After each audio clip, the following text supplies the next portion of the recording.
Hideyoshi's claim that advertising doubled the taste was apparently right. After being chased out to the guest house, the kids and Nanjo had gathered in the cousin's room and were eating the cake that Kumasawa had brought for dinner. It was both wonderful and high class, topped with lavish amounts of cream and decorated deliciously with fruits.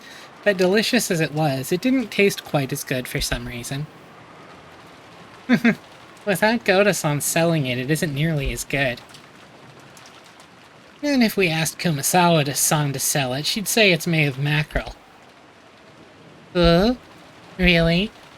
You can make cake from mackerel? Absolutely.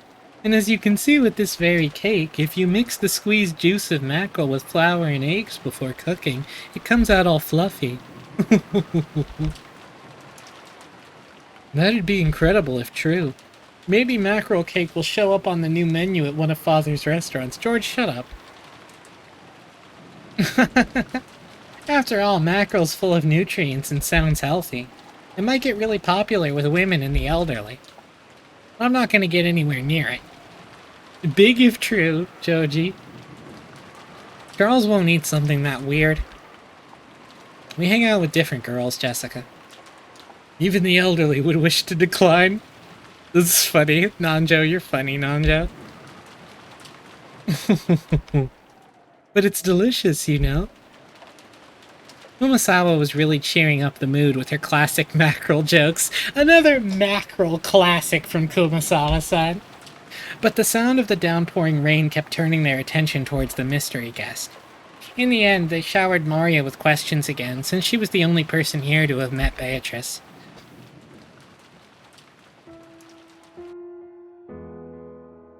I can't believe she was actually telling the truth. You make it sound like, though you never believed it, this Maria meets a witch business isn't news to you.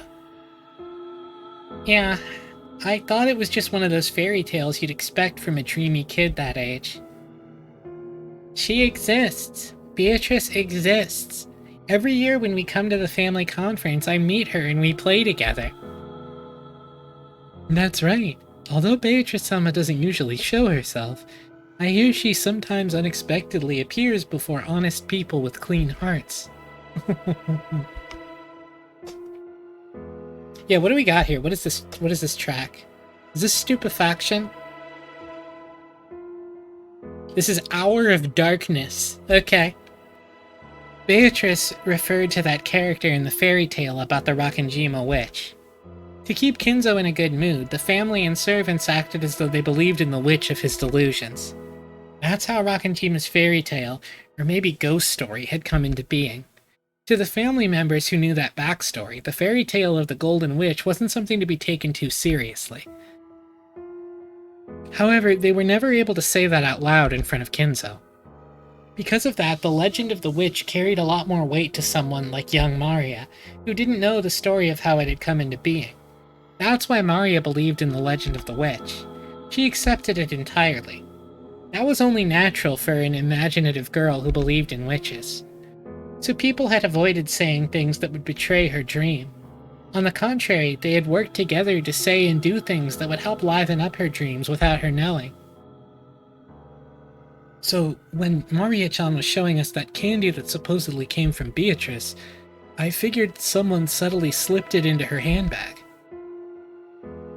I have done similar things a few times in the past, secretly placing sweets somewhere. I imagine even Kumasawa-san, or rather all of the servants and everyone in the Ushiramiya family has done it once or twice.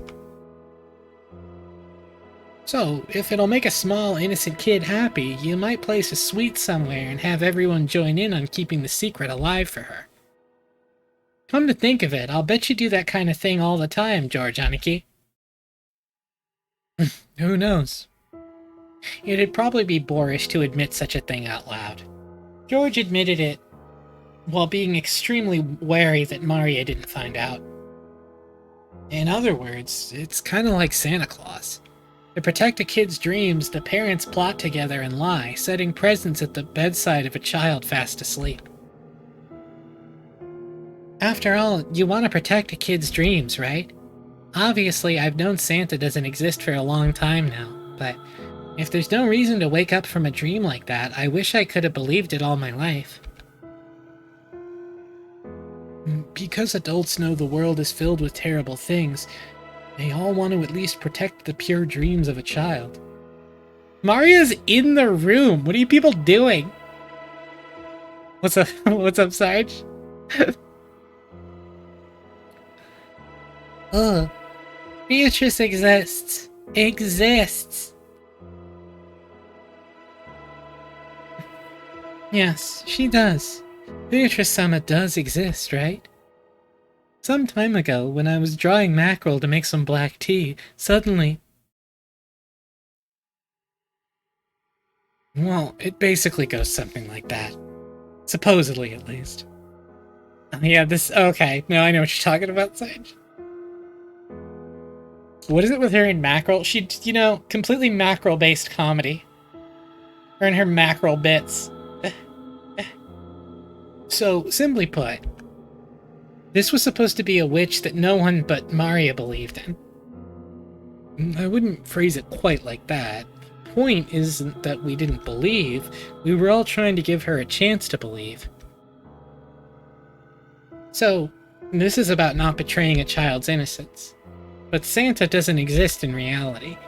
If you don't want kids to be all disappointed when they learn the truth, you'd be better off not showing them that dream in the first place.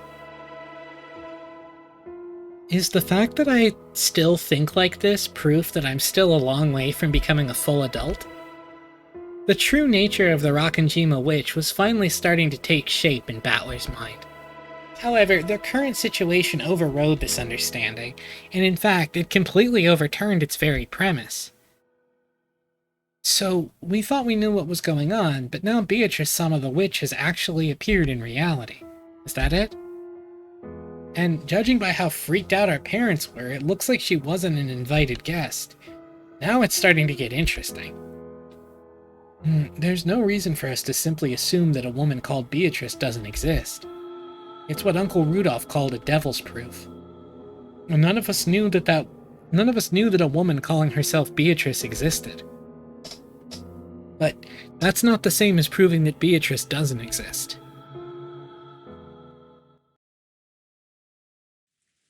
Dr. Nanjo, you've been friends with Grandfather for a long time, right?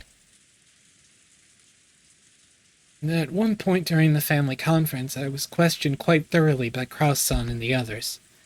They wanted to know if, long ago, Hinzo-san might have had a mistress called Beatrice and an illegitimate child with her.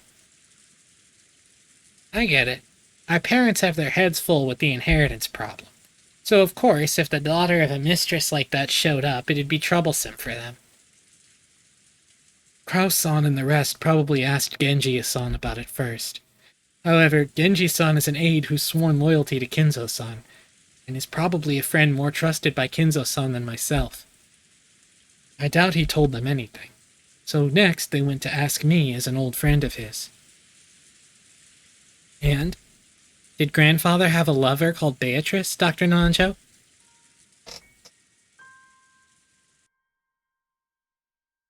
He did. No, I have never met her. However, I have heard from Kinzo-san that he had a relationship with a woman like that. He said she passed away a very long time ago. She's dead. So, did the two of them have a kid? That I do not know, but Kinzo-san always said that reviving Beatrice is the goal of his research. Usually, if one loses a mistress but has a child left behind to remember them by, they pour all of their love onto that child.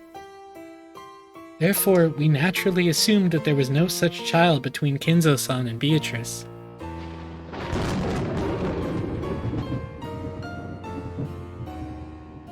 Ooh, that's an interesting idea, Lily. So, that leaves us with another devil's proof. Yeah, it's impossible to prove that a child between him and a mistress didn't exist. So, now that this child has actually appeared, we have to assume she did exist after all. That's a bit of a rushed argument. It's more realistic that someone caught wind of the trouble with the Ushiramiya family inheritance. knew about grandfather's relationship with the mistress long ago, and impersonated her, trying to take a slice of the inheritance for themselves. Sure, that is realistic, but we can't deny the possibility that she really is an illegitimate child. One who lived in isolation, forgotten by grandfather, and who's returned for revenge, right? Revenge? What do you mean? Sorry. Guys just like to dramatize stuff to make it sound interesting. I've seen too many weird dramas. Normally that might have come off as a light joke, but the joke had landed after an uninvited mystery guest calling herself Beatrice had marched in on the day of the family conference, where the bloody argument that the inheritance had become took center stage. There was no way Battler's joke would be welcomed with laughter, so it was a really big help when Nanjo laughed brightly to calm everyone down. You know, games, if it helps, until book 4, I didn't know what the fuck was going on. I didn't know until the end of book 4. I didn't know what the fuck was going on at all. I see.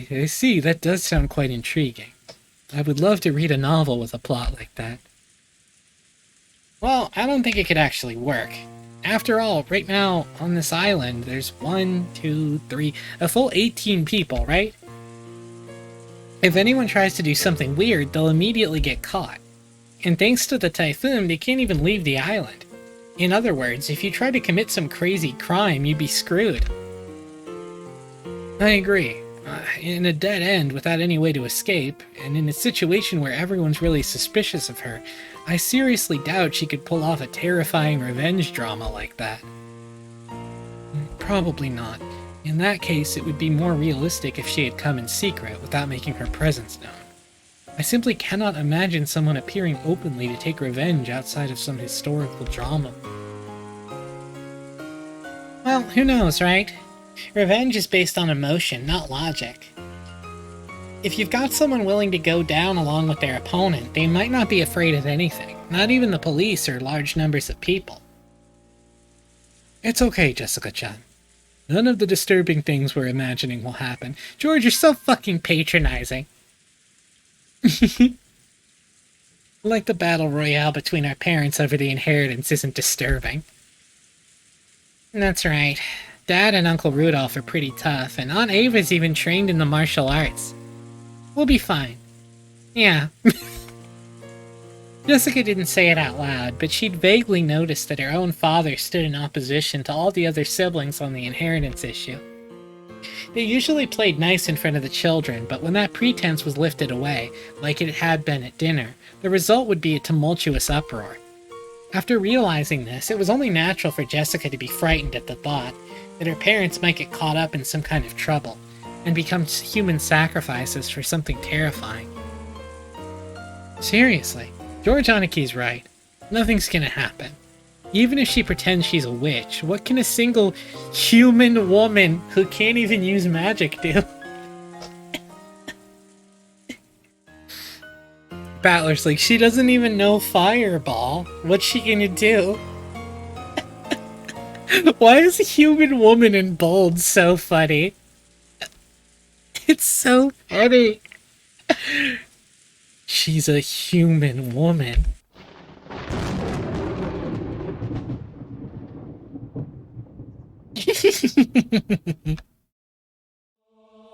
The sudden creepy laugh made all of them jump.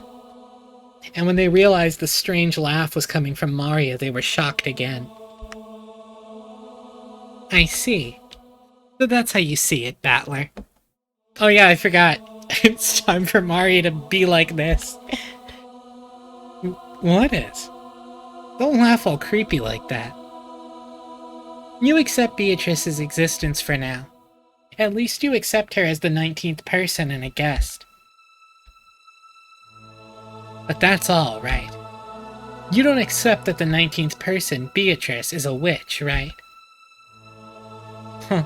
Of all the crazy things to say, of course that's what I think. Witches couldn't possibly exist. The only possibility is that she's a human woman claiming to be a witch. Hmm? Isn't that odd, Battler? That's a devil's proof, isn't it? Of course witches don't exist. But just because you've never met a witch, that doesn't mean you've proven that witches don't exist, right? That's right. You're not wrong there. I can't prove that witches don't exist. However, even if I can't prove it, I can claim it. I claim that witches don't exist. I love when Battler gets into logic battles with his 9-year-old cousin. It's so awesome. Why? How can you claim that witches don't exist even though you can't prove it? Because things like that don't exist. So, that's QED? You finished your proof without any evidence or basis? Now there's a typical case of the ignorant willfully ignoring the shallowness of their own knowledge. A reckless suspension of thought.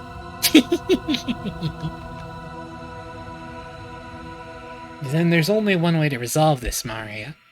The witch's side needs to show some proof themselves. It's a devil's proof again. If you bring me a devil, we can end this right now.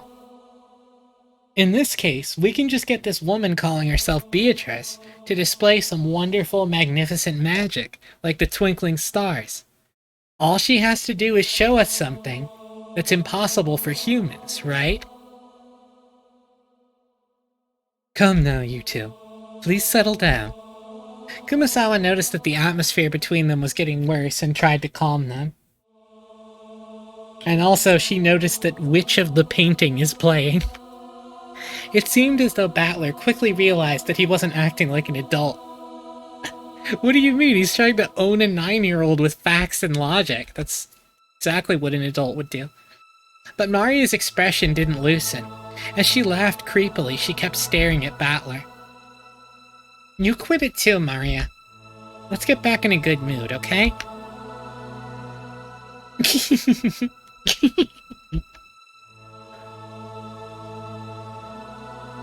If that's what you want, Beatrice will definitely show you. Something impossible for humans. When she does, you'll believe too, okay? You'll believe in Beatrice. Sure.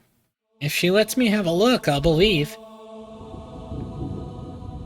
It's a chess debate between the witch and you, Battler. Oh my god, but Maria's just fucking saying it. If you get checkmated, you'll believe in the witch. Ooh, I like the way you put that. The witch shows her magic. My king is put into check. I quibble, saying it'd be possible to reproduce her feat using measures even a human could take, and my king escapes. Failing to do that would be checkmate, so that's a pretty good analogy. Battler, in chess, you and your opponent have pieces that move in the same way, so you can predict your opponent's moves. But you know what?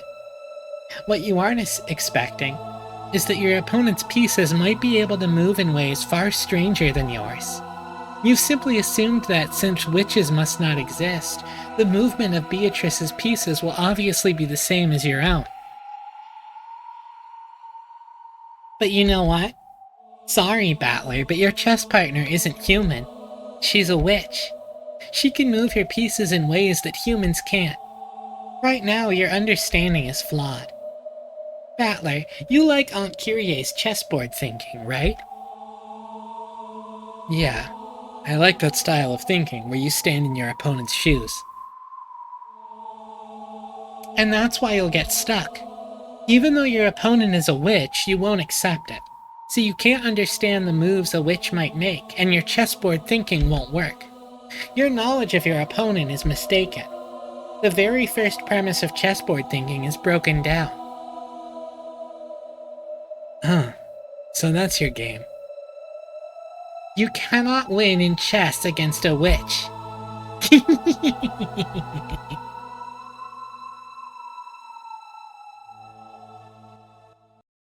Alright, well, so true, Maria.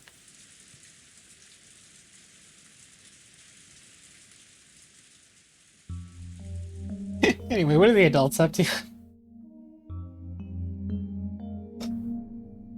I don't know what happened after that. We servants were strictly ordered not to approach the dining room. I see. So, Shannon, have you ever met this person called Beatrice before? I don't know. Oh, Shannon. That's interesting. That was a slightly odd way to say it. It didn't quite sound as if she was saying her memory was hazy. For us servants, Beatrice-sama is a second master of this mansion. Some people say that we've spread that rumor because of the master's influence, but even when I just started working here, the story of Beatrice-sama was already being whispered of. I've heard about it before. If you don't show her respect, you'll get cursed, and at least one servant actually did meet with an accident, right? Yes. But it's true that some people believed more than others. I believe respect for that sort of thing shouldn't be forgotten, so I have never doubted that she exists. I vaguely believed that a shadowy being called the Golden Witch existed. And then that witch, whose existence was so shadowy and obscure, actually showed herself and entered openly through the entrance hall. Is that what happened? I don't know.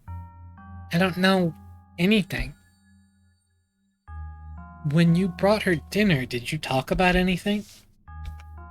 No, nothing. I see. Still, a witch that eats food somehow doesn't sound so realistic. Maybe, after all, it's just someone who knows about the witch legend on this island. Someone who's taking on Beatrice's name.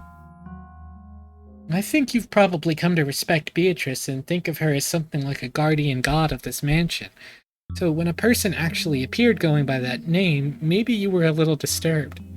It's so funny how Shannon's just lying to him and George is like, Don't worry, baby girl. I'm gonna explain to you how you're feeling and what you're thinking right now." He's just like fucking wrong because she's lying to him. It's very funny to me.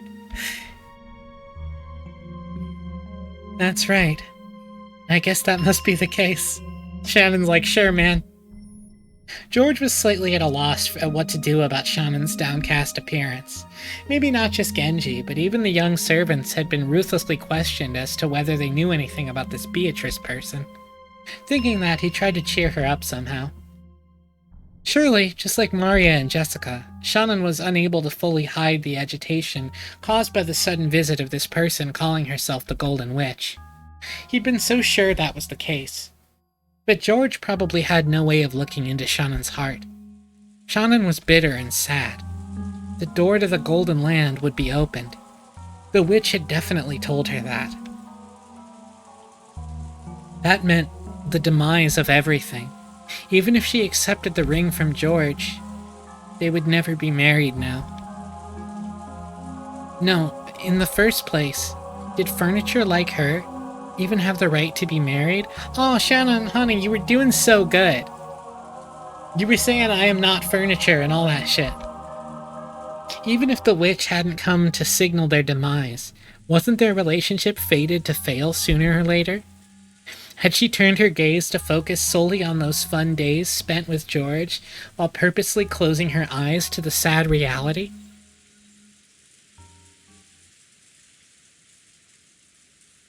What's wrong? You really haven't looked well for a while now. God, I hope this scene isn't too long. I hate when we have to hang out with the two of them. George-san, what does it mean to be engaged? Huh? It means making a promise to marry. But I think in that sense it means the same thing as marriage.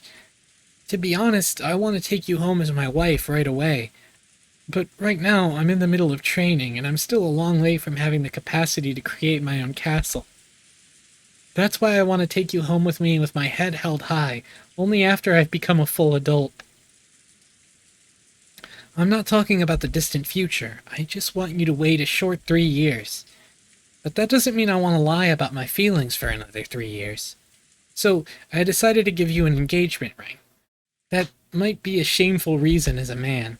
Maybe it's shameful to get engaged because I want you to wait, since I can't support my work and a wife at the same time yet. But I will definitely... Thank you very much.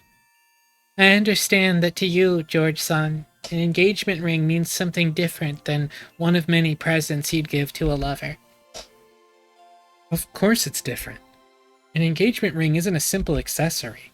It's an oath between lovers, a noble promise left in the form of a ring.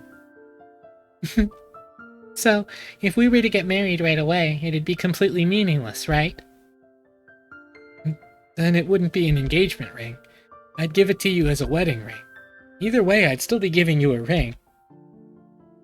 So it's a sold sign, like saying, this woman is mine, nobody touch her. Shut it! Shut it! Get his ass! No, that's not what I... George knew that he was weak by nature. Fuck yes. When he'd been captivated by Shannon and had sworn to become an excellent man, he had also sworn to throw away that weak part of himself. So, even if he had to be blunt about it, he chose to answer a little roughly. He was sure that doing so would bolster and reassure Shannon.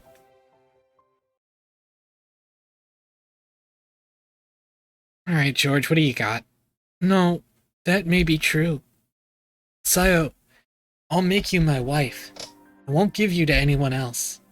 I'll make you mine alone. So no one will lay a hand on you. That's what this ring is. Without a doubt. He's like, I'll double down on it. Fuck it. Thank you very much, George-san. I'm truly happy. Then, George-san, if it was decided by fate that this engagement ring, that this promise could never be fulfilled, would you still give it to me? Shannon tried to ask that, but she swallowed her words, because George had already spoken the answer. George had said it. He had said that to him, an engagement ring was infinitely similar to a wedding ring. Therefore, accepting George's ring had a significance far more sacred than a promise to marry. So, I'll stop calling this an engagement ring. From now on, this isn't an engagement. It's a wedding ring. Is that really okay? Is it okay to, just proclaim that we're married without even God's blessing? Yeah. It's enough to tell God, Father, and Mother about it afterwards. We'll tell them all that we've been married. No one will be able to undo it. George-san. George, that's not how marriage works, like legally. I'm not saying this because of a momentary emotion. I'm not just looking at how you are now. I'm looking at the you of tomorrow, of the next day. I'm even gazing at you as you'll be in old age, in the future, as I say this. You're always talking about that, George-san. About how you want to enjoy your old age slowly, surrounded by healthy children and grandchildren. Yeah. At the time, an older you will be beside me. That is what I expect. No, what I foresee. Yes, because that day will surely come. Will it surely come? Yes, surely. Definitely. And this ring proves it without words. Please, show me. Huh? Here it is. George, thinking he was being told to show her the ring, hurriedly took out the ring box. Even though he had practiced so much, he hadn't been able to do it cool. But Shannon wasn't looking at that. In her straight and direct gaze were vague tears and a smile. She focused her eyes on George's eyes. No, on something she could see beyond his eyes.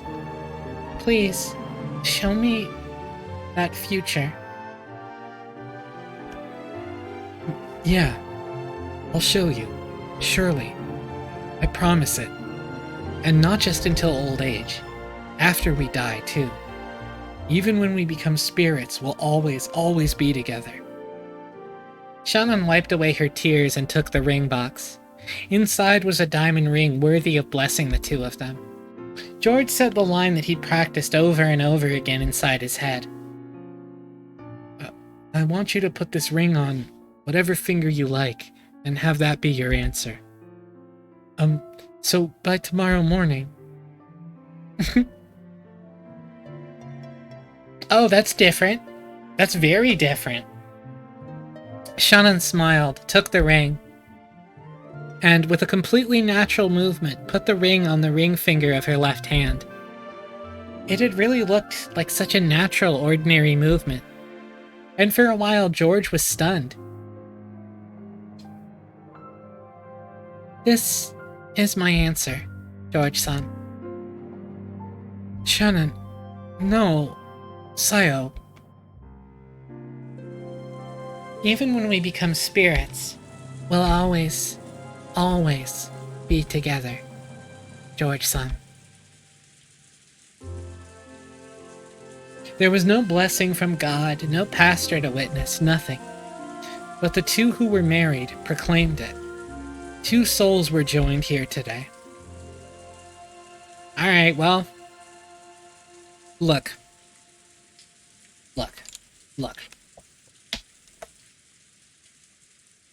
All I want is to see Shannon happy. However, you know?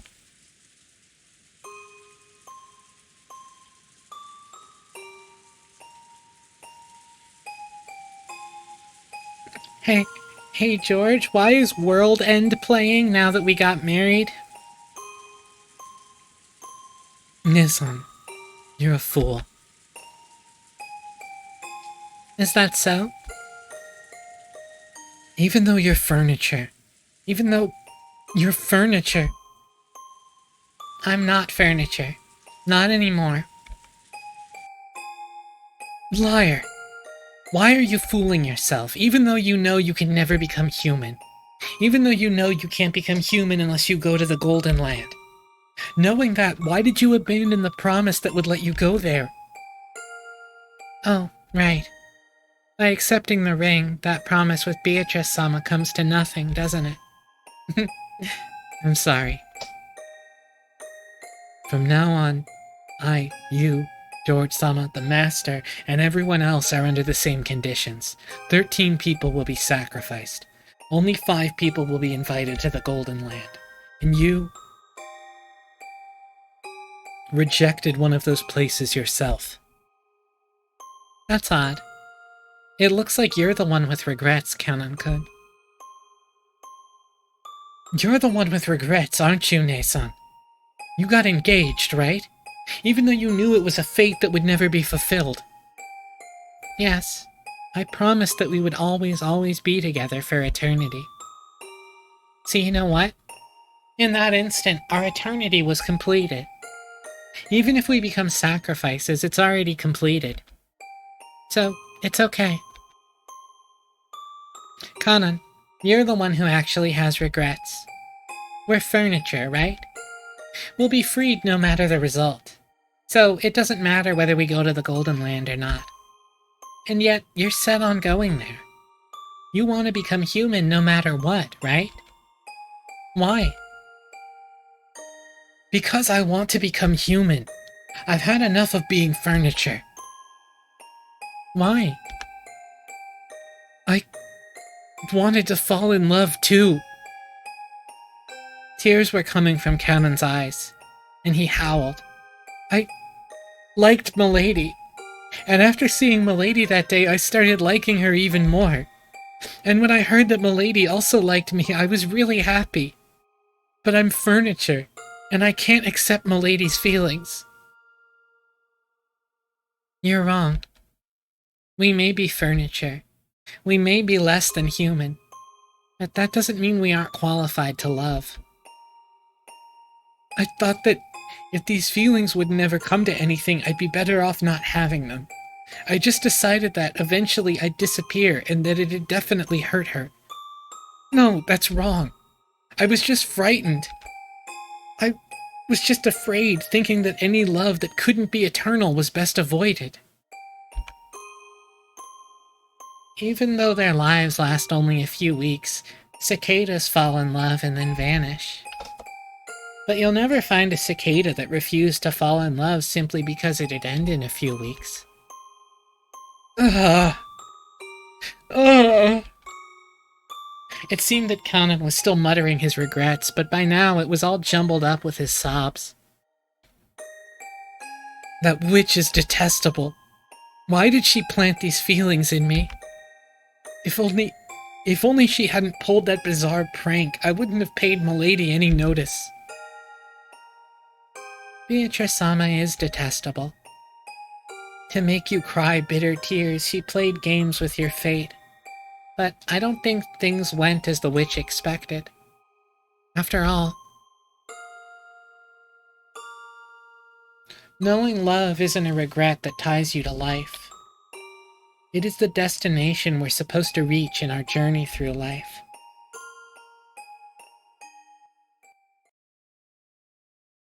Higurashi mentioned?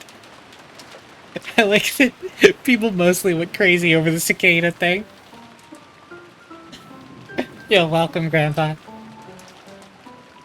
You said 2 teeth removed? I hope you're doing okay. Well now, Conan. That promise you worked so hard for has now come to nothing. Very well then. With this, the condition for all the pieces are the same. There are 18 pieces. 13 will be offered as sacrifices. Who will the 5 survivors be? Or else, will someone destroy this ceremony? Who? How?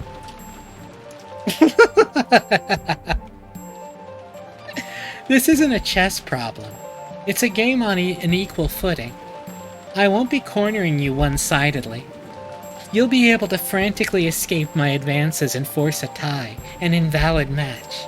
At any rate, I doubt you can manage more than repeating that over and over. And it probably won't be that difficult for you. However, this invalid match will continue forever, until it eventually wears down your mind and kills it. That is when you'll accept your defeat and surrender to me. There's a reason I said it was a game on an equal footing. That's because rules for my loss have also been established. There's nothing as boring as a game you can't lose, right? As for how to defeat me, that would be the epitaph that stands as an offering to my portrait. It's both the way to open the door to the Golden Land and the key to destroying my ceremony. I'll try to complete the ceremony in accordance with the epitaph. You'll try to solve the riddle of the epitaph, destroy the ceremony, and overthrow me. Solve the riddle hidden in the epitaph and expose the location of the vast sum of gold I gave Kinzo. What result will this game show us? I'm expecting a good fight, okay? Entertain me, Ushiromiya Battler!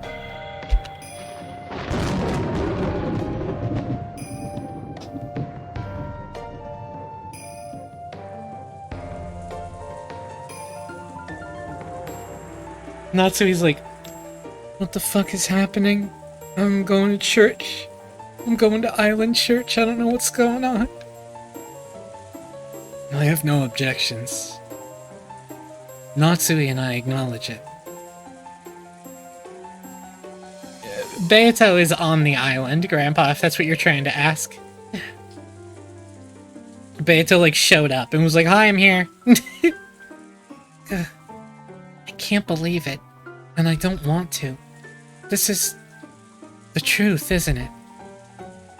Natsui, choose your words more carefully. She's this family's most honored guest. I also acknowledge it. Can't argue back. Yes, I acknowledge it. I have absolutely no complaints.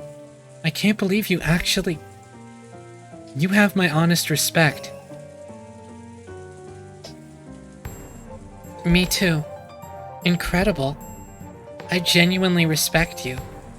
So I have to acknowledge it. I acknowledge it too. Still can't believe it. Still What can I do? You've proven devils. It's your victory. The devil's proof was a convenient excuse you liked using to handle unprovable matters. But now it's become your mortal enemy, has it not? Don't torture me, mighty witch. I've already acknowledged you. I resign.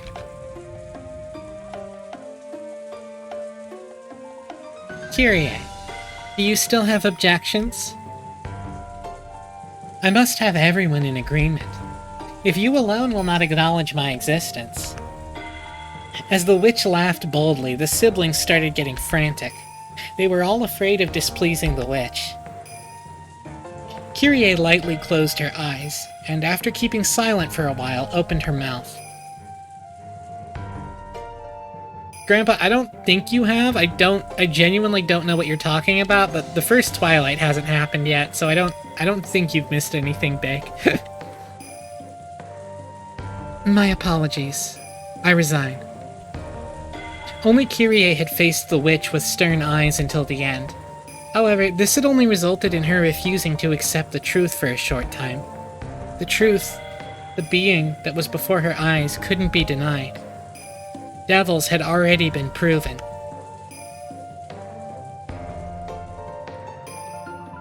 I also acknowledge it.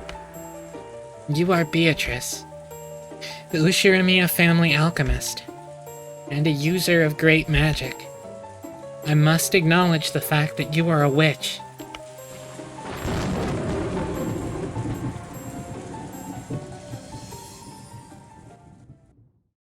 No, I don't think any of the stuff you're talking about, that you're, like, implying has happened yet.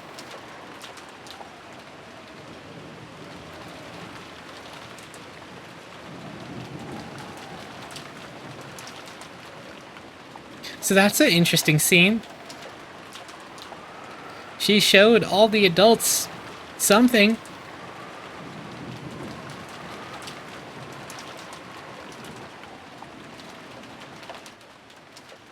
Who knows what she showed them?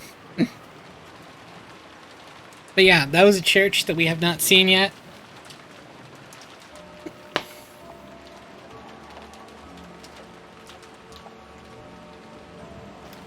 Oh yeah, I hope you feel better.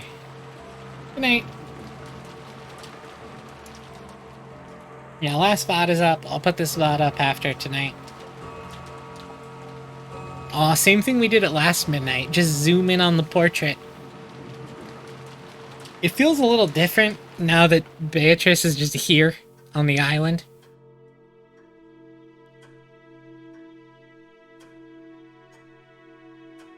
Ah, so this is the showing where everyone is part. At midnight, these, I want to say 6 adults, 7, were in the church. Kanan was in this hallway. Goda was in the servant lounge. Genji was also in this servant lounge. The cousin's room. Maria was there. Oh no, that was Rosa's room. Maria was in Rosa's room. Jessica, George, and Battler were in the cousin's room. Kinzo was in his study. Beatrice was in the VIP room.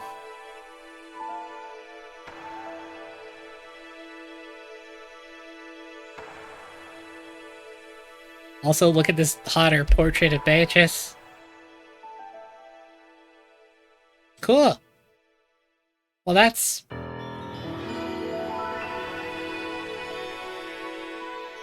Does anyone remember what happened the last time,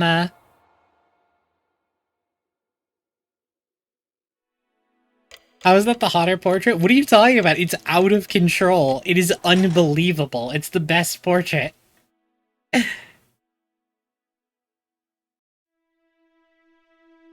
It's 6 in the morning. Next day. The second day. So does anyone remember what happened on the last second day? I mean, look, the OG portrait is the best portrait, yes, but the second portrait is the hotter portrait. I'm sticking with that.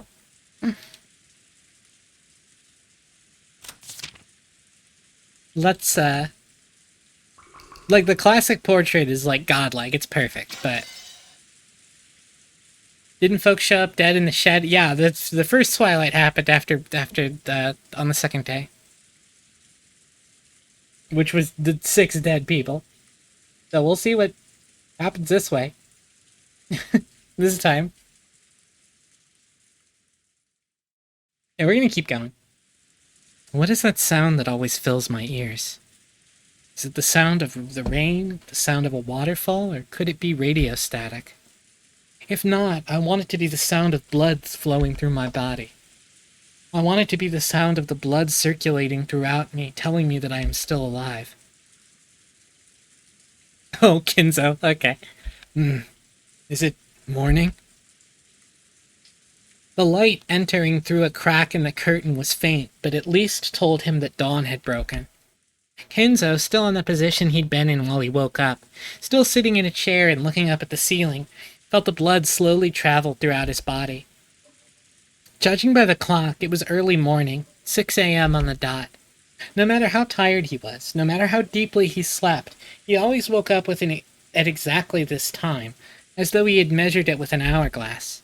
He didn't think of it as something to boast about, but he told himself that as long as he could still manage this, his health couldn't be that bad. Morning has come, which means... It would appear that I've avoided becoming one of the first sacrifices. Was I merely lucky when the roulette was spun? Or is this the fruit of my efforts? How irritating that I cannot tell the difference, but I mustn't be bothered by such trivialities. Kinzo was struck by a faint desire to see beyond the study door. After all, he might find the traces of someone's vain struggle to break through the door, a sign that someone had tried to select him as one of the first 6 sacrifices. Humans are cheap creatures. Even though everything is ultimately decided by God, when humans are given good fortune, they arrogantly feel it was due to their own ability. That was why he wanted to check whether there was a wretched mark on the door. The very desire was human, and that was why Kinzo did not check. He often rejected desires that came to him because he was human. By doing that, he could be immersed in a field of sufficiency, as though he himself had become a being that surpasses humans. This is the chuniest old man. He recognized human desires for what they were, and guarded against them. Things that a human would want to do, he resisted. This eccentricity and rebellious nature had surely given him a rare genius, making it possible for him to succeed in his exploits as he revived the Ushirimiya family in a single generation. Well then, Beatrice, what were the 6 pieces you took? And what will your next move be? Entertain me. My defense is perfect. I will not shame myself like last time.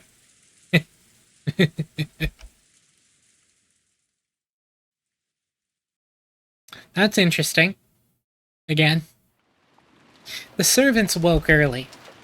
They had to open the curtains, prepare breakfast, and complete various other tasks to welcome the guests to a new day. Goda was the most enthusiastic. During the family conference, he had been told to concentrate his efforts especially on cooking. And he'd been specially exempted from several tasks that servants normally must do. Goda, who was a show-off, seemed to be feeling particularly superior because of that. He let Genji and the rest prepare the rest of the mansion, and worked on making breakfast in the kitchen. Hey, Goda lived this time. So we know it's different deaths at the very least, because they showed us Goda. Genji split the work with Shannon and Kanan, and they carried out various tasks. Shannon headed to the dining hall and knocked. Last year, the family conference had continued into the early hours of the morning. Oh hey, Shannon's alive. Well, servant sweep. It wouldn't have been odd if this year's conference had done the same. Considering the possibility that they were still having a discussion inside, she knocked. But there was no response, so she opened the door and said good morning.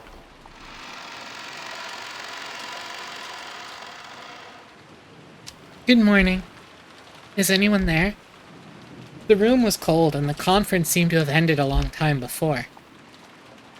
There was a tea set on the table from which they'd probably been drinking, arranged in a way that would make it easy to clean up. Furniture sweep. Incredible. Cleaning up the tea was a servant's job. If the family members were extra generous and cleaned it up themselves, the servants would lose face. So it was truly a pleasant act of kindness for the family to do only this much. As she approached the table to clean it, she noticed something like a memo had been left near the utensils and cups. Since it was right next to the tea set, Shannon picked it up, naturally thinking it was a memo for the servant doing the cleaning.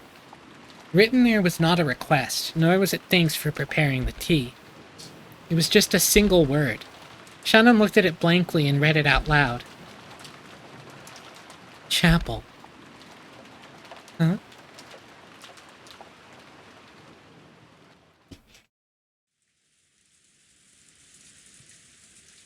Oh yeah? Chapel? Huh? A small sound kept repeating over and over. Normally that sound would have been too trivial to be worth caring about.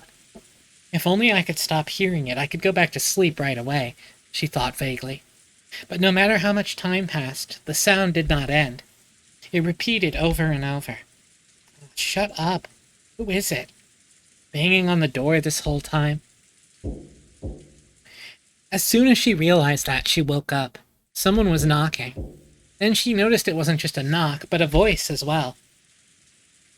Rosa-sama. Rosa-sama. Good morning. Wait. I'm coming now. It had been Genji's voice. Looking at the clock, it wasn't even 7 yet. It was clearly too early to wake the guests. Did something happen that was bad enough to cause this? She felt her sleepiness increasingly fade thanks to the premonition of misfortune. Though Genji was a servant, Rosa had known him since her childhood days, so even though she was slightly defenseless in her pajamas, she opened the door a crack and answered. Rosa Pajama Sprite? Good morning. I apologize for waking you this early. Did something happen? Yes. Actually, at the chapel. Genji whispered something into Rosa's ear. For a second, it seemed Rosa couldn't understand what she'd been told. After having it repeated several times, she realized that apparently something strange had happened. Rosa closed her door for a second, changed her clothes quickly, and followed Genji towards the mansion.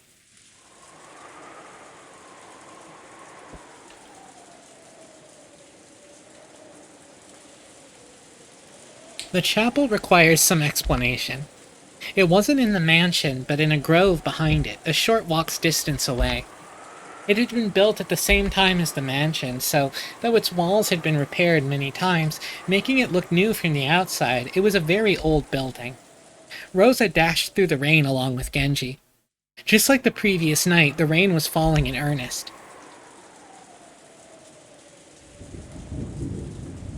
Eventually, the chapel came into sight from beyond a thin grove. Just looking at it from the outside, it seemed a place of dazzling beauty where a pair of young lovers might want to get married. However, Kinzo apparently viewed it as a very sacred place, so Rosa and her siblings had been given strict instructions not to approach it unnecessarily. Even though they were all grown up now, approaching the chapel for any reason would still make them feel guilty. And also afraid, as if their father might get angry and hit them in the face. The servants' silhouettes could be seen in front of the chapel's entrance. Goda, Shannon, and Kanon, which meant that all the servants on the morning shift had gathered. A short while ago, Genji had spoken to Rosa, telling her what the situation was. However, without laying eyes on it directly, she definitely hadn't been able to understand. It was probably the same for all the servants gathered here as well. Without seeing it with their own eyes, they wouldn't have been able to understand what was going on.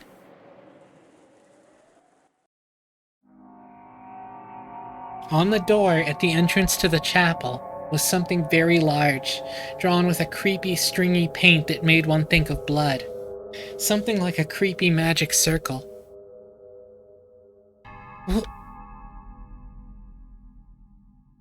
What is this?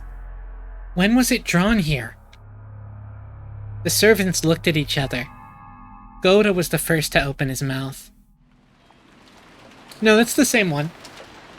It is the same one, actually. It's the, like, 7th magic circle of the sun or whatever. My apologies. We don't usually enter this building, so we don't know when it was made. Then who was the first person to find it? It was me. When I went to the dining hall to clean up the tea set, I found a memo with chapel written on it. Shonen held out the memo with a shaking hand. Whose handwriting is it? It isn't Nason's or Nason's. So, after that, you came here and found this, right? Yes.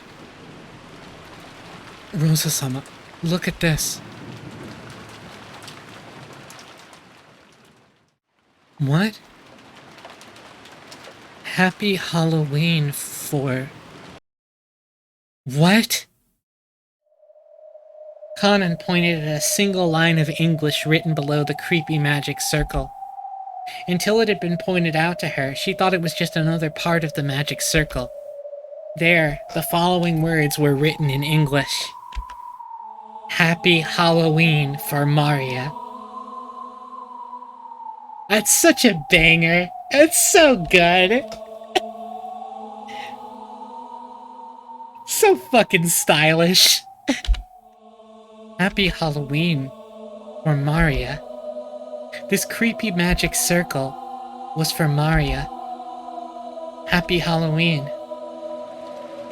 Yesterday, only one person had said Happy Halloween to Maria. The key phrase matched. It was the Golden Witch, Beatrice.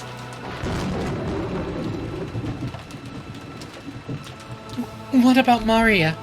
She should be sleeping with her cousins, right? Did you check? My apologies. We just now realized that Maria-sama's name was written here. We still have not checked. Quickly. What are you doing? I'll go check on Maria and come back. Tell Kraus Nissan and the rest too. After that, follow their instructions. After saying that much, Rosa finally noticed that something was odd. Her own rank in this family conference was the lowest of the 4 siblings. Why had she been the only one called during an abnormal situation like this, when the other siblings hadn't been? Even if Maria's name had popped up. Could it be... Huh? What? Yes. We tried to contact Kraus-sama, but we couldn't find him. And Madame was not in her room. Judging by the condition of the sheets, she might not have returned to her bed at all last night. Rosa felt something creepy slowly crawling up her back. Did you check inside the chapel? No, not yet. We tried, but... Actually, the lock to the chapel is special, so the master key will not work. There is a single key that can open it, but that key is missing from the key box. She didn't want to get closer to the door with the creepy magic circle if she could. Rosa readied herself and approached, then tried pushing and pulling the knob. All she felt was the resistance of the sturdy lock. We searched to see if there was a window we could enter through, but I think we'd have to break one of the windows if we wanted to check inside. What do you think? There's no way I can give you approval to do something like that. This is Father's precious chapel. At that time, the events of the previous day swirled around in the back of Rosa's mind. That's right. When I met that witch in the rose garden, didn't she hand Maria an envelope? Yeah, there's no mistake. She did hand it over. When Maria tried to open it, the witch told her not to do it yet, and then she surely said, "The time to open that will come soon." Rosa was sure. There could be no mistake. The envelope that Maria had received was...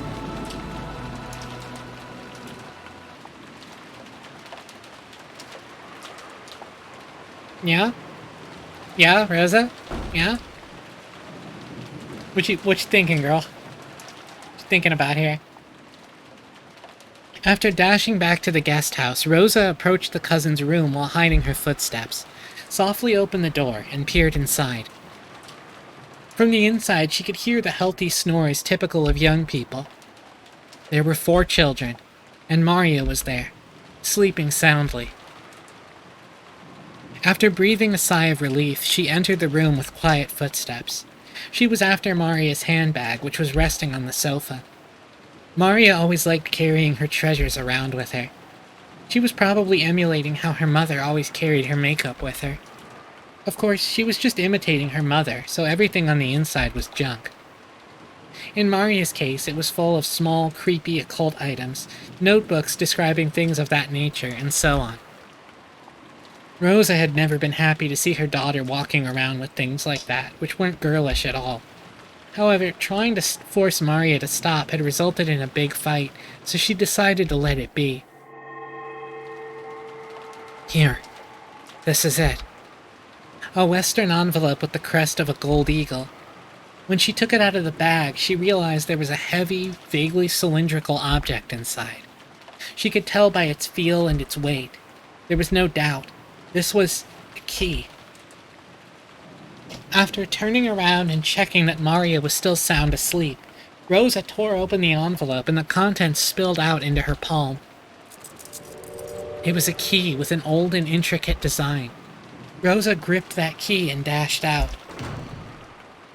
Battler seemed to have not noticed that sound, but after grumbling and turning over in his sleep, he started snoring again.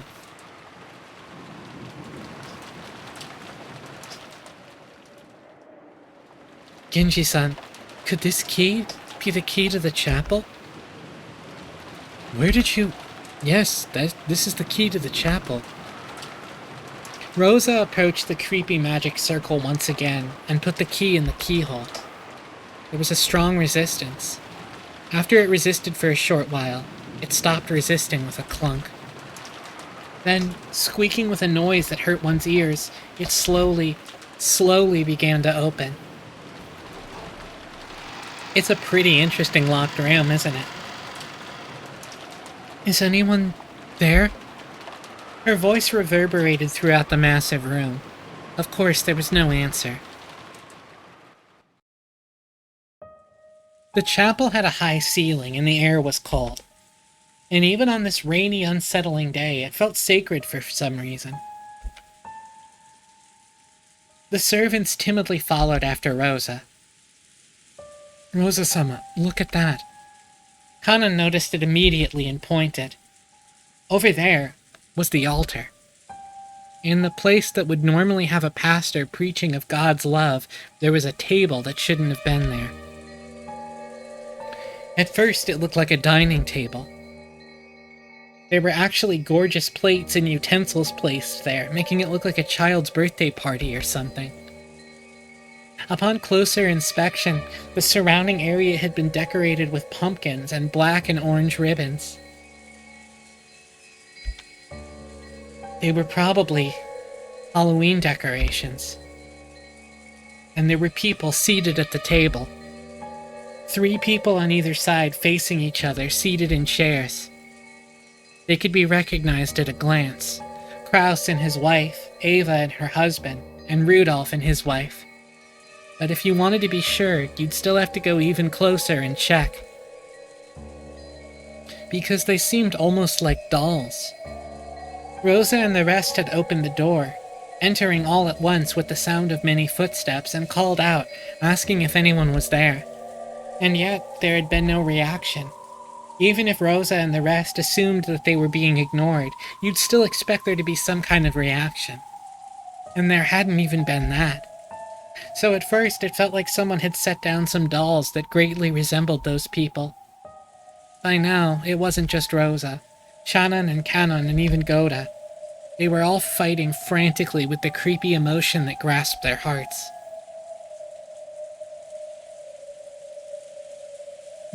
Nisan? Nisan? As she walked towards the altar, she called out again, but there was still no reaction. Yes, by now, Rosa was sure of it. She was sure these weren't dolls, but the people themselves. This is... They grew close enough to see clearly what lay on the table. It still looked like an adorable banquet, reminiscent of a child's birthday party. Plates piled up with sweets, cute pitchers with drinks, all kinds of pumpkin-shaped ornaments. They were all decorated in a Halloween style, and while this probably wasn't the time to be thinking it, Maria would surely have been delighted to see all this. That was the state of the table they sat in front of, apparently asleep. It was an eerie scene, as though a small, fun-looking Halloween party had been stopped in time. They're all sleeping? When she approached even closer to them, she realized that there were snacks scattered all over the floor. Candies, cookies, soda, and chocolates, all with heavily fantasy-themed packaging. They were all scattered across a carpet covered with blackberry and cranberry jam.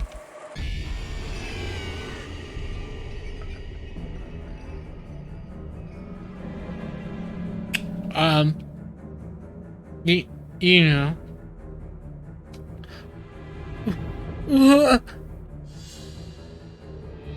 Rosa and the rest finally realized what the situation was. Oh, what is this track? This is a hell of a track, oh my god.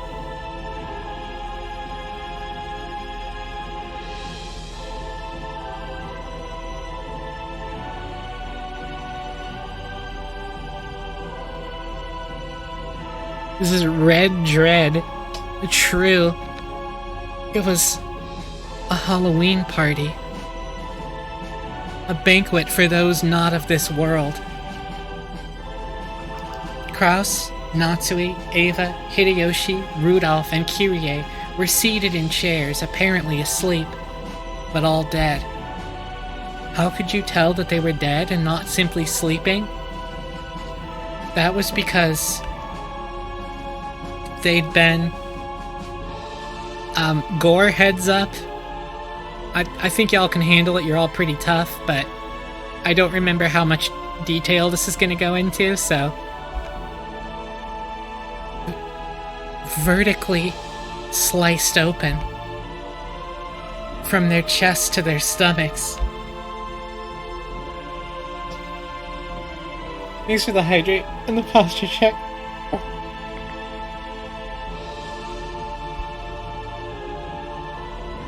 Kraus-sama.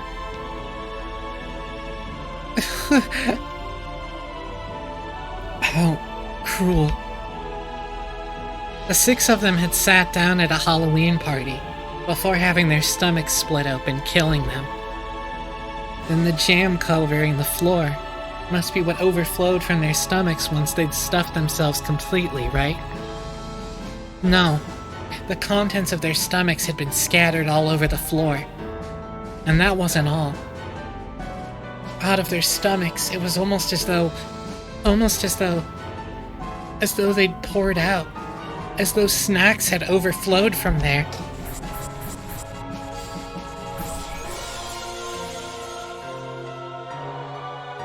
Candies and cookies, soda and chocolates had poured out, stained with blood, and had scattered across the floor. What could have happened to cause this?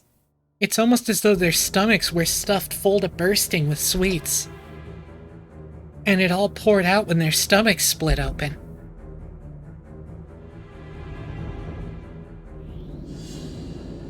Rosa remembered a certain shocking meal, a turkey that had been served at her own birthday.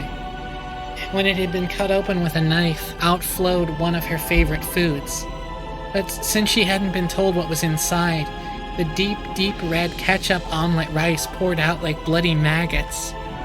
Pulsing, dripping, slimy, pulpy, squelching. I can't make that noise. I can't possibly make that noise. Rosa screams. The trauma of her youth was revived. Rosa felt a monster raging inside her stomach as the acid started to rise.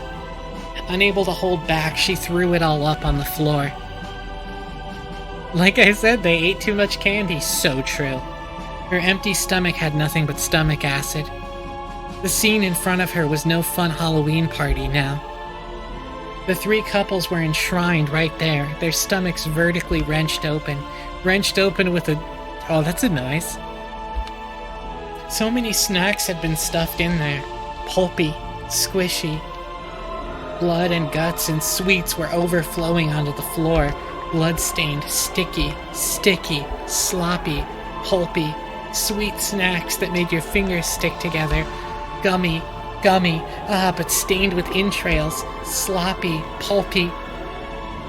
What was it that I stepped on just now that didn't feel like a candy or a cookie or soda or a chocolate? I'm scared. What did I step on? I can't even look at the bottom of my foot.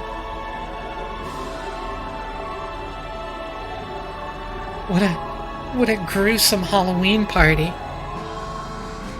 From far away, it had looked truly beautiful, fantastical, and fun, but from up close it was horrible, disgusting, and yet somehow still beautiful.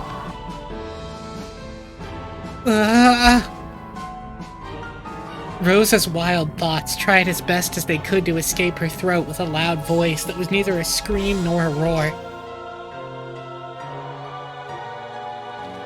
Ryukishi writes really good freaking the fuck out dialogue. I really like it. Let's check the tips. Oh, Boise. Okay. Ushirimiya Kraus. His corpse was found in the chapel. The direct cause of death is unknown, but it seems his stomach was cut open and his intestines pulled out after his death. On top of that, sweets and candies were packed into his stomach. Welcome, Maria. Happy Halloween.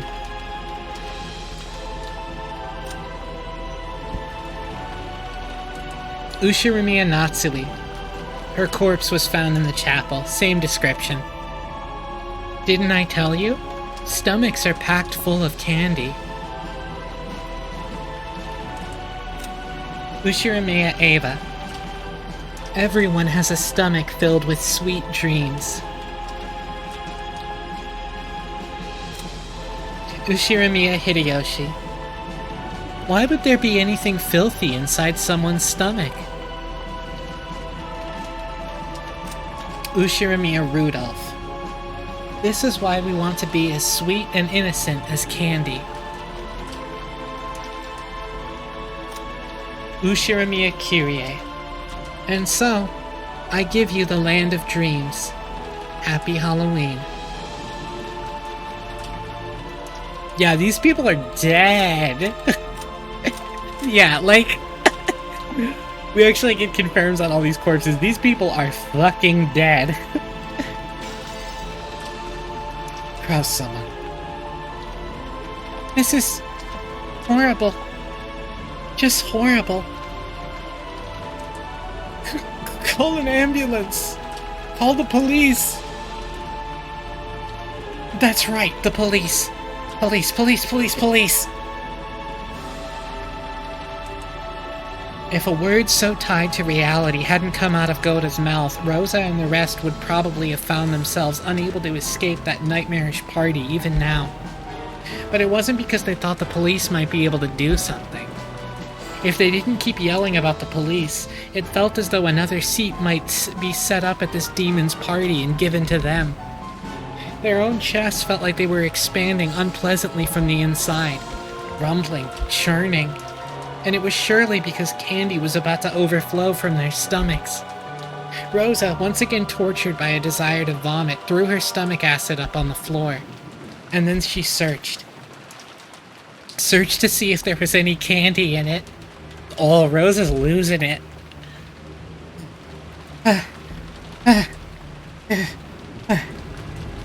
Anyway. Rosa coughed violently again, forcefully spitting out the stomach acid that had been buried in her throat. She realized that by now her whole body had been covered in a filthy sweat. Kenji-san, Shannon-chan, please contact Father and ask for instructions. Goda-san, go with Kanenkun and call the police. Then have Dr. Nanjo come here. Why even bring Dr. Nanjo here? It's a bit too late for medical care. The servants accepted their orders and dashed outside. After watching them leave, Rosa once again stared at her siblings, with whom she'd spent good times and bad, and their partners. Though there could be nothing more tragic than this scene, for some reason she was tempted to describe these fantastical deaths as beautiful. God, the chapel deaths are so good. I know that sounds just so nuts of me, but the way they're described as like horrible but also beautiful, and like the Happy Halloween for Maria thing is such a banger. It's such a nice flourish. Really stepped it up after the Rose Shed murders. They aren't here. Where'd they go? The servant room and the kitchen are both empty. What in the world happened? Oh, Mama! Where's Mama? My letter. The letter I got from Beato. Give it back. Give it back. Well... Perplexing. Bat Lagoon, are you sure it was Aunt Rosa? Well, even I was half asleep, so I'm not too sure. But I get the feeling that in the early morning, Aunt Rosa came in and fished around in Maria's handbag. I figured there was probably a tube of toothpaste or something in there. Why would there be a tube of toothpaste in Maria's handbag? Looks like you were a little more than half asleep. Battler vaguely remembered Rosa entering the cousin's room. Also, when Maria woke up before the rest of them, she'd started rampaging around, saying that someone had opened the envelope she'd been keeping safe. They are supposed to be the second Twilight. I mean, that is what Beato said. Putting two and two together, they figured that Rosa had probably come and opened the envelope.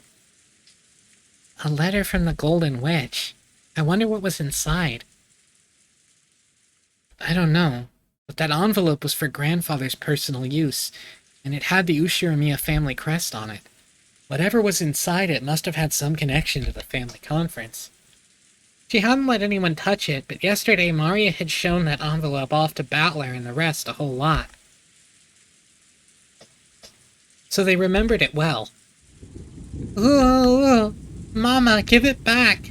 Mama, give it back! Ooh, wow!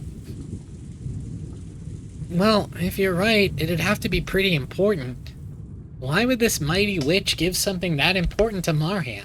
I don't get it. Every once in a while, the refreshing morning atmosphere was completely wiped out by the sound of thunder. It was only natural. Since the moment they'd woken up, they hadn't met anyone else.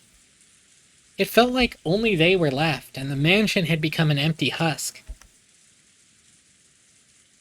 Hey, anyone there? Answer me. Jessica called out into the hallway, and eventually an answer came back. It came from the entrance hall. I can hear you. Has something happened? It's Dr. Nanjo. Thank goodness. It looks like everyone but us hasn't disappeared from this island after all. Dr. Nanjo, good morning. Sorry, but do you know where our parents went? Dear me. I only just woke up and came here, you see. Yo, Nick! Thank you so much for the raid! Yo, what's up? How's it going? Hey, if you don't follow Red Muffler Man yet, please do so. Please do so. Nick, what were you playing tonight? Welcome, everybody. Welcome, it is Umineko time. We are on book 2. Oh, Fate Samurai Remnant. I've heard about that. I've not heard a lot about it, but I know it's out. I know it's a new Fate game. It seems like you can play it without knowing a ton about Fate, which is interesting. Is it an action game? What's happening? That's awesome. Yo, Trends, thank you for the follow. I should introduce myself. Hi, hey, hello. I'm Proxy Askew. I'm an alien. I'm a VTuber. I play a lot of visual novels and fighting games. I think that's probably the most accurate thing to say at this point. Yo, not another Esper. Thank you for the follow. I appreciate it. I play like card games too a lot. I did all of Higurashi When They Cry on this channel, and now I am doing all of Umineko. I also play like Street Fighter and Magic the Gathering and stuff.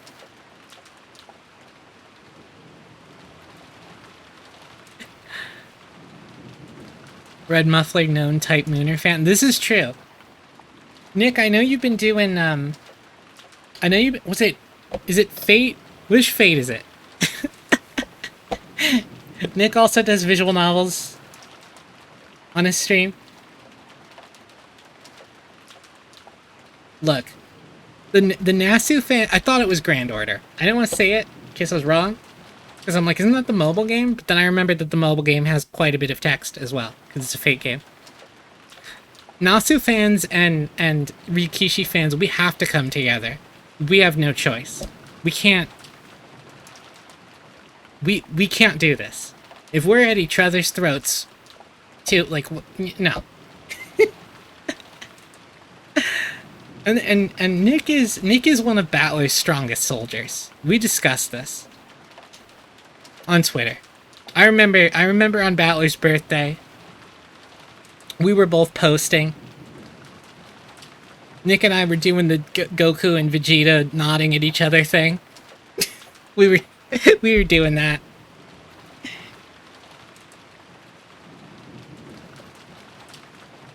Fight the true villains, us MiHoYo fans.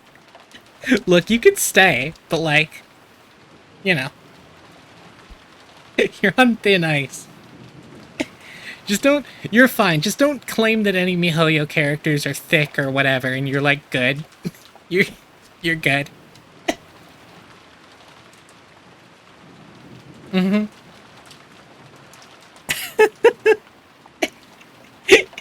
Yeah, just don't show me like some just don't show me some Genshin character and try to tell me how thick she is. And we're like, okay. How about you star rail some bitches? This is true. Many people are saying this. I mean, I do have Star Rail installed on my phone right now. I haven't played it since like the first week it came out, but I haven't uninstalled it, so. Anyway,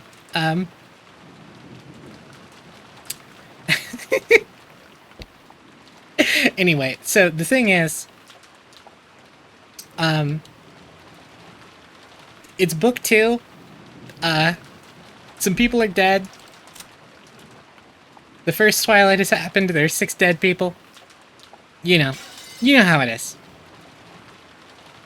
Yeah, I played a decent amount of Genshin, and I had fun with it.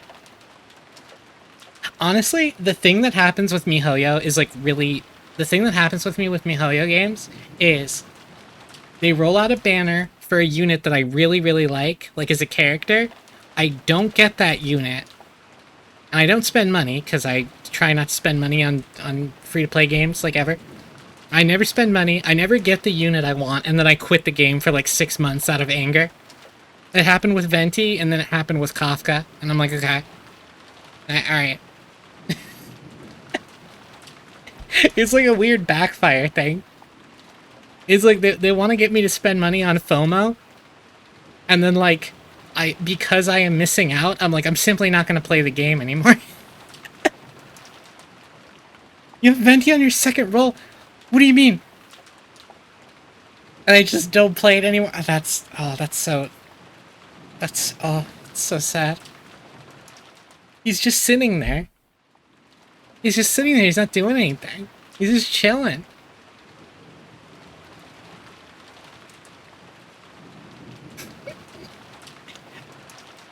I like his hat and his leggings and, you know, like a lot of things about him. He's good. Diluc is edgy fire battler. Diluc is cool. I've seen Diluc. I do like Diluc. He's cool. All right, I gotta jump back in a little bit. Dear me, I only just woke up and came here, you see. I have no way of knowing for sure, but let's see. It was only natural. Nanjo was a guest just like the rest of them. He'd come just now to pass the time in the parlor until breakfast. Alright, have a good one, Nick. Thank you so much for the raid. I really, really appreciate it. Hope you sleep well. Oh, Dr. Nanjo, Mama took it. Mama took my letter. Give it back. Give it back. Maria buried her face in Nanjo's plump stomach, sobbing and crying. Nanjo could do nothing but be bewildered by this ruckus so early in the morning. Someone's running this way. Jessica! Someone's coming! From down the hall, they could sense people running hurriedly. They saw Goda and Kanan coming towards them. Normally, it would be disgraceful for a servant to run inside the mansion, and yet Battler and the rest didn't even think to question that now. Maria's sobbing had become so unmanageable, they wanted to ask someone, anyone, where Rosa was. But the two servants seemed to have bigger things on their mind than Jessica, who was waving at them. Goda flew into the servant room, and when Kanan noticed that Nanjo was there, he bowed and approached the doctor at a quick pace before whispering something into his ear. What did you say? Rosa-san did? Yes, I will guide you, so please accompany me. Understood. This way. Without saying anything more than that, Kanan finally noticed Jessica and bowed to her. But he wasn't calm. He dashed back down the corridor by which he had come, followed by Nanjo. By looking at how hurried they were, Battler and the rest realized that yes, something bad really had happened. They saw Goda through the door to the servants' room, which had been flung open. He was holding the receiver and violently pressing the hook. From that, they realized he was trying to call a hospital or the police. In any event, he was trying to call someone because a serious emergency had occurred. Let's have a look. Yeah. Mama, give it back. Give back my letter. It's an invitation to the Golden Land. I mean... They didn't know what, but something was happening. Battler and the rest chased after Kanan and Nanjo. And then we realized. Kanan-kun had called Dr. Nanjo, but he hadn't called us. So we shouldn't have gone with them. I wonder if Alice regretted her excess curiosity when she chased after that rabbit holding the clock.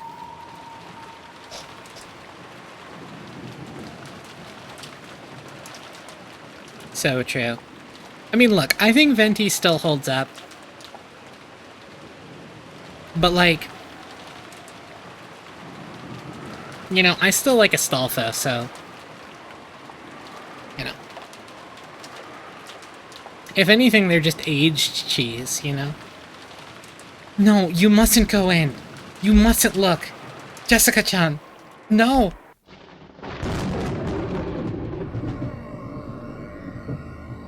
Oh, now we get Golden Slaughterer. I'm not gonna try to do that long now. I'm sorry. I know I can't do it.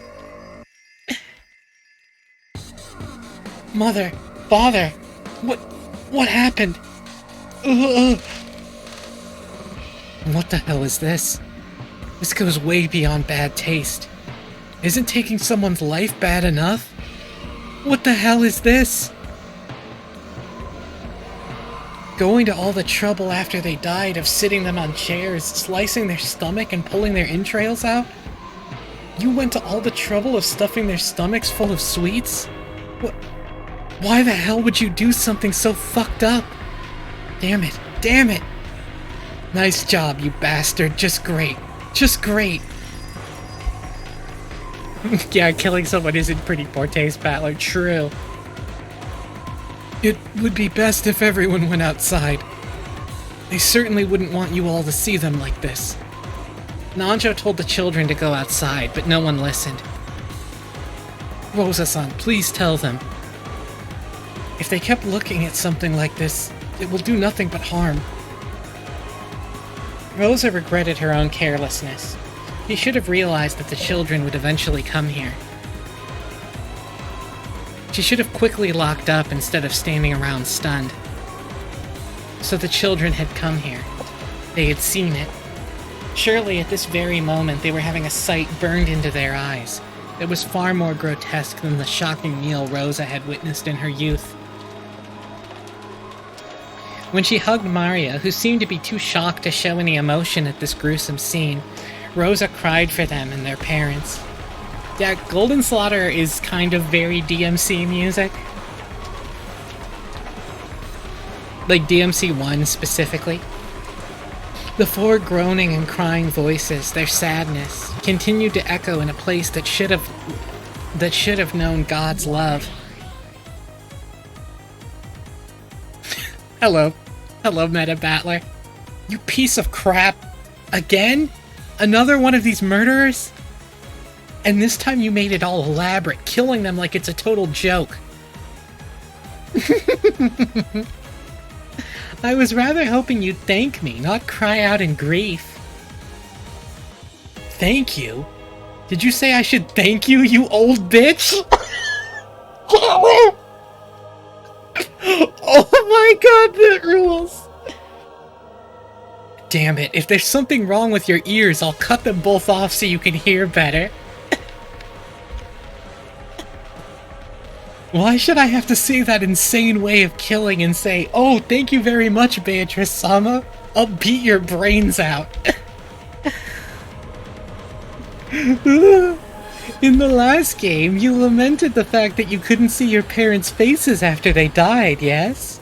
So this time I left them. Didn't touch them. Take a good look, for without a doubt, your father and the rest have been killed. Really?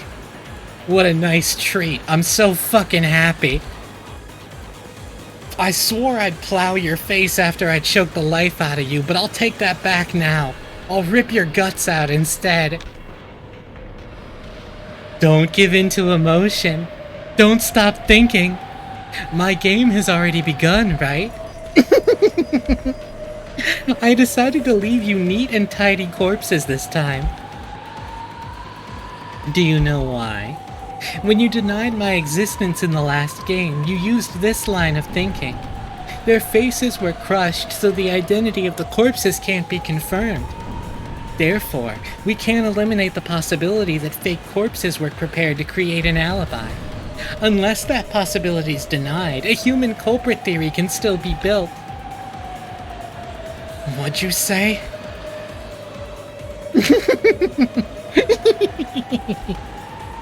So, Battler, is it okay to leave the examination of the corpses to Nanjo?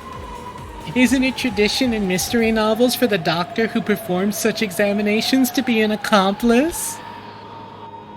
Then don't leave the examination to him. Do it yourself. Make completely sure that without a doubt, the 6 corpses are the 6 people they're supposed to be, that they really, really are dead and not just pretending. If you wish to confirm that your father and mother have been killed by having their stomachs cut open and their entrails pulled out, you'd better stick your hand inside their stomachs and feel around.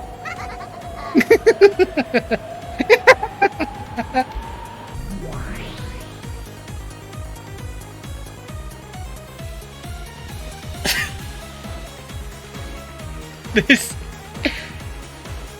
What was that sound effect?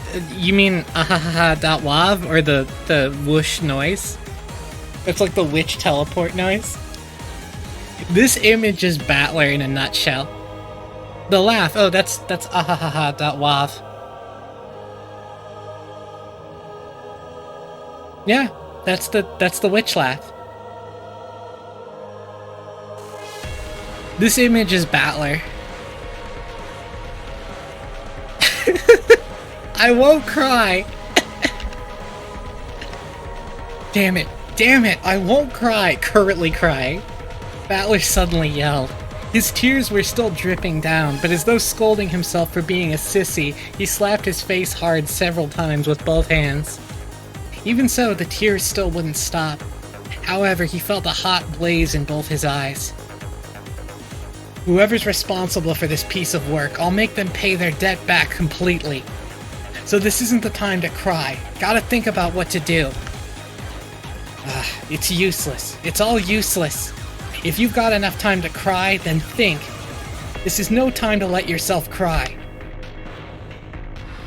Rather than genuine anger, maybe it was more of an evasive anger to blot out his sadness.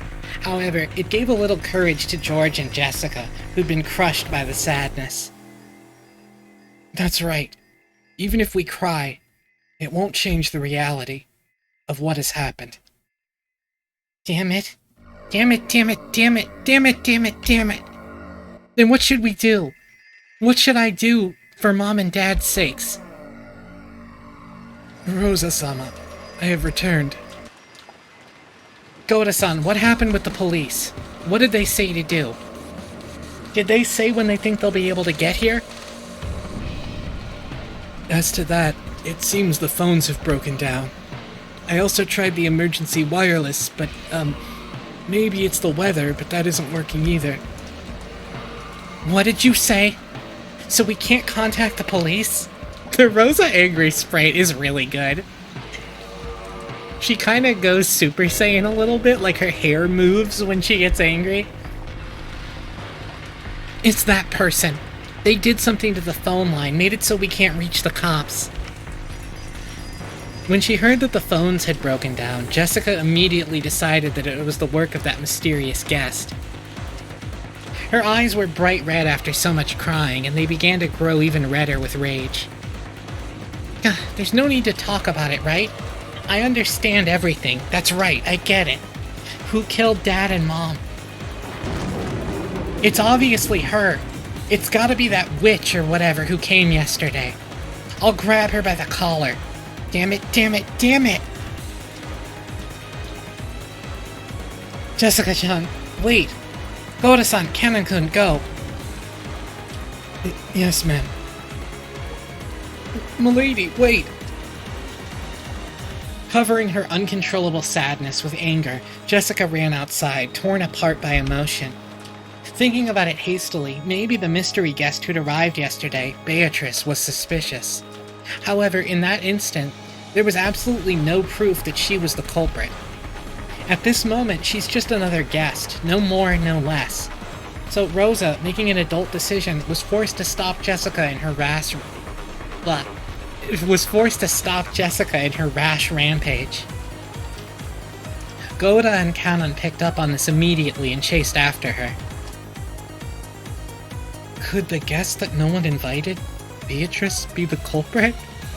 Yeah, it certainly seems like it, but I understand how Jessica feels. I wish I could think that too. It doesn't matter who, I want someone to be the culprit so I can bash them right in the face. But before that, we need a clear understanding of what's going on. Who is this Beatrice? I haven't even seen her face. Oh, that's right, they haven't even seen her, I forgot. If you're looking for her face, it decorates the big portrait in the mansion. You still don't remember after looking at it for so long? Come on, Maria. What's so funny in a situation like this? Beatrice is a witch, and the ceremony to open the door to the Golden Land has finally begun. Those 6 people are sacrifices. Come, let us begin the witches' banquet. Tonight is Halloween, so now the witches will gather to celebrate.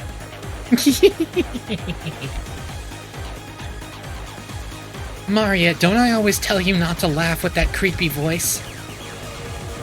The crisp sound of Rosa slapping Maria's cheek echoed throughout the high-ceilinged chapel.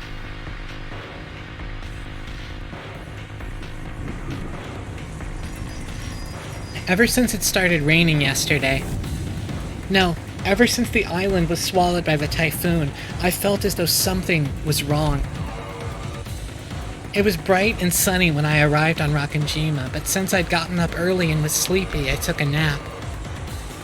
When I woke up, it had already started raining, and ever since that time, suddenly a mysterious visitor calling herself the Golden Witch Beatrice arrived, and it felt like I was sinking bit by bit into a bizarre world. What the heck happened while I was napping? Am I supposed to believe this island was sealed off inside a different world where common sense doesn't apply? Who is this person called Beatrice? Is some unknown person trying to involve themselves with the inheritance problem, just like our parents were freaking out about at dinner last night? Or is the culprit this witch from the Legend of the Gold, just like Maria said? Even if we set Jessica's temper aside, given the circumstances, it's probably safe to say that this visitor person is the most suspicious. But we mustn't make up our minds based on that alone. It's useless. It's useless. It's all useless. I smacked my face with both hands again, cooling off my brains before they overloaded. Even though it might have been a wasted effort. This is one of Grandfather's envelopes. On a tray piled up with sweets that decorated the table, George Aniki found a Western envelope that had the Ushirimiya family crest done on it in gold leaf. And it was unopened. Which means it's probably meant for us, right? If it was something Dad and the others read, it should be open. It seems your reasoning is correct. It's written right here. Someone wrote, "To those who remain." Is that a letter the culprit left? What's inside? Aniki, let's open it. After nodding silently, George Aniki broke the seal. A folded letter came out. I'll read it. Welcome to Rakanjima, members of the Ushirimiya family. I am Beatrice, the alchemist for this family, employed by Kinzo-sama himself. That letter really was a joke. This Beatrice, who called herself the family alchemist, had announced that she was collecting the gold she'd lent Grandfather along with interest. And that interest was everything Grandfather had created. Since this tragedy was right before our eyes, as this paragraph was being read aloud, it clearly wasn't referencing just to the wealth that Grandfather had built up. It was literal. Everything that Grandfather had created. In other words, all of Grandfather's descendants were included in the interest. You bastard! What a screwed up contract. Lives as interest for gold, you say? That's almost like a contract with the devil, isn't it? You think that makes you look more like a witch? Don't make me laugh. Special clause. However, if someone is able to discover the hidden gold of this contract, Beatrice must abandon these rights for all time. Kinzo-sama has already publicly displayed the location of the hidden gold within the epitaph under my portrait. In other words, it's something like this. If these murders represent her collecting interest, then she's telling us to try and find the gold she gave Grandfather if we want her to stop. And she's also saying that the secret pointing to the gold is hidden in the portrait epitaph. So, basically, this is a letter of challenge from the witch. She's telling us to try to solve the code that points to the hidden gold if we can. And if we can't, she'll keep collecting the interest as planned. I'll beat you to death. Bring it on! Battler-kun, look! Look! The table was covered with sweets, so even those things were right out in the open. We just assumed they were sweets, too. I mean, come on, you see them a lot, right? You know, those boxes of chocolate shaped like gold ingots? Oh yeah? This is no box of candy. It's the real thing. This is a real gold bar. It's inscribed with the crest of the one-winged eagle. I heard Mother talking about this earlier. This is a gold bar from Grandfather's Legend of the Gold. Gold ingots weighing a full 10 kilograms. A whole 3 of them were piled on the very center of the table. It was where a cake would be placed if it was a birthday party.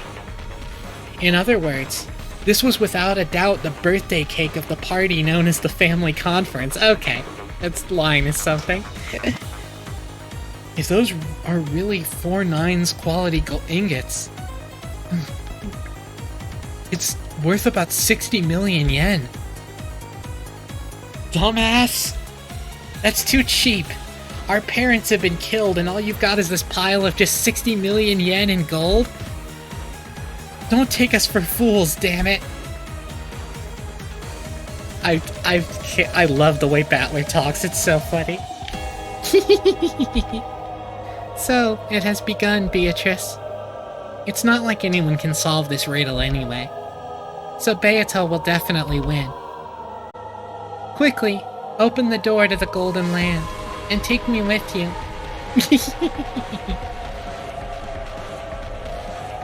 Thanks, Maria.